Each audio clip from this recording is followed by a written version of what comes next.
আসসালামু আলাইকুম। আমি এসেছি কিছু টমেটো নিয়ে। টমেটোগুলো কেটে কেটে নিয়েছি। আর এখানে আমি কিছু রসুন দিয়ে দিয়েছি নিচে, আবার দিয়েছি কিছু। এখানে দিয়ে দিলাম কিছু শুকনো মরিচ, দিয়ে দিব স্বাদ মতো লবণ। এখন এটাকে আমি ভালো করে সিদ্ধ করে নেব।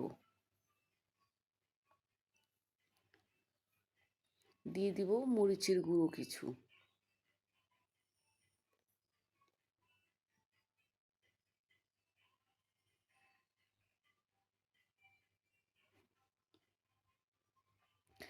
এটা আমি ম্যাশ ব্লেন্ডার মেশিনে ফাঁকি করে নিয়েছি। এবার আমি হয়ে গেল, পেস্ট হয়ে গেল।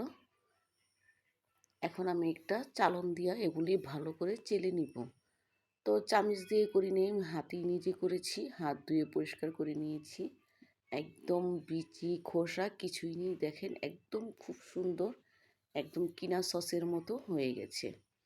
এখন এটা আমি ভালো করে জাল দিয়েছি। আর একটা কথা মনে রাখবেন যে সস যখন জাল দেবেন, উপরে যে ফেনাটা উঠে সেই ফেনাটাকে উপর থেকে ফেলে দিবেন। কারণ এটা যদি থাকে তাহলে সসটা অনেক সময় নষ্ট হয়ে যায়।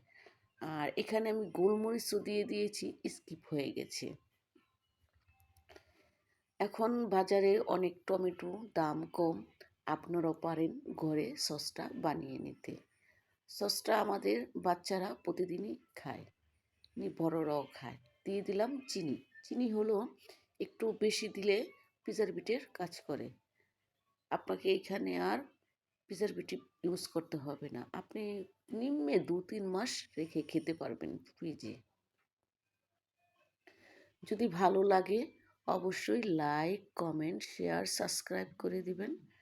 আপনাদের একটি লাইক, একটি কমেন্ট আমাকে ভিডিও দেওয়ার প্রেরণা জাগায়।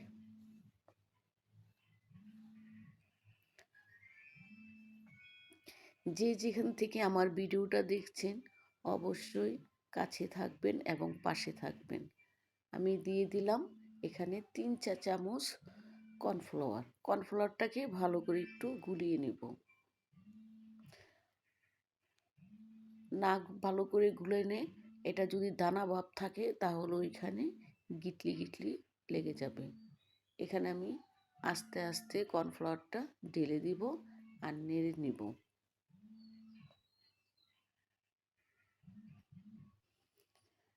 আমার টমেটো সসটা এমনি ঘন ছিল, আর একটু ঘন করার জন্য আমি এটাতে দিলাম কর্নফ্লাওয়ারটা।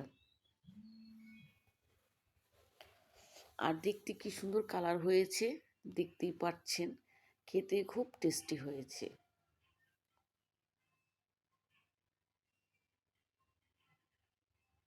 বিকেলের নাস্তায় টমেটো সসটা খুবই প্রয়োজন হয়। দিয়ে দিলাম এখানে ম্যাগি মশলা।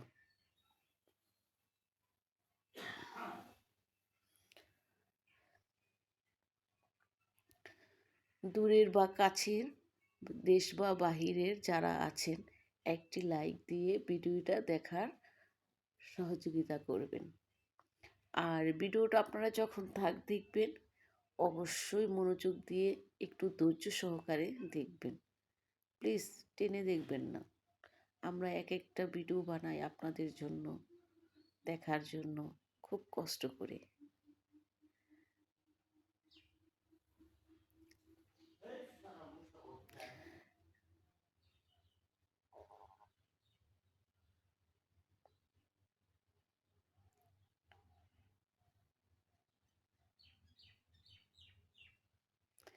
হয়ে গিয়েছে আমার টমেটো সস। আপনারা এভাবে বানিয়ে খাবেন বাসায়। সবাই ভালো থাকবেন। আল্লাহ হাফেজ। আসসালামু আলাইকুম।